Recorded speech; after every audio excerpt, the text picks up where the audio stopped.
மகாராஷ்டிராவில் மகளிர் உரிமை தொகை திட்டத்தில் 12,431 ஆண்களுக்கு மாதம் 1,500 ரூபாய் வழங்கப்பட்ட அதிர்ச்சி தகவல் வெளியாகி இருக்கிறது.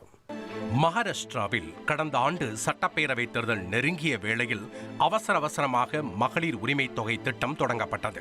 அப்போதைய முதல்வர் ஏக்நாத் ஷிண்டே தொடங்கிய திட்டத்தில் 2.41 கோடி பெண்களுக்கு மாதம் 1,500 ரூபாய் வழங்கப்பட்டது. இதில் ஹைலைட்டாக பெண்களுக்கு மட்டுமல்ல ஆண்களுக்கும் உரிமை தொகை வழங்கப்பட்டிருக்கிறது என்ற அதிர்ச்சி ஆர்டிஐ தகவல் வெளியாகியிருக்கிறது. மகளிர் உரிமை தொகை தொடர்பான ஆர்டிஐ கேள்விக்கு அம்மாநில பெண்கள் மற்றும் குழந்தைகள் மேம்பாடு துறை பதிலளித்திருக்கிறது.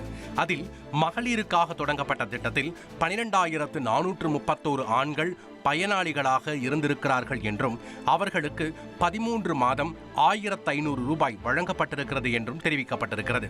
இப்படி மொத்தமாக 24.24 கோடி ரூபாய் ஆண்களுக்கு வழங்கப்பட்டிருக்கிறது எனவும் தெரிவிக்கப்பட்டிருக்கிறது. கடந்த ஜூலை மாதம் பயனாளிகளின் வங்கிக் கணக்குகள் பரிசோதிக்கப்பட்ட போதுதான் அவர்கள் ஆண்கள் என தெரிய வந்திருக்கிறது. இதனை அடுத்தே உதவித்தொகை நிறுத்தப்பட்டிருக்கிறது. இது தொடர்பான செய்தி கேலியான விமர்சனங்களோடு இணையத்தில் பரவி வருகிறது. பலரும் பயனாளிகளோட பேரை கூட பார்க்கலையா ஆபீசர் என்ற கேள்வியை எழுப்பி வருகிறார்கள்.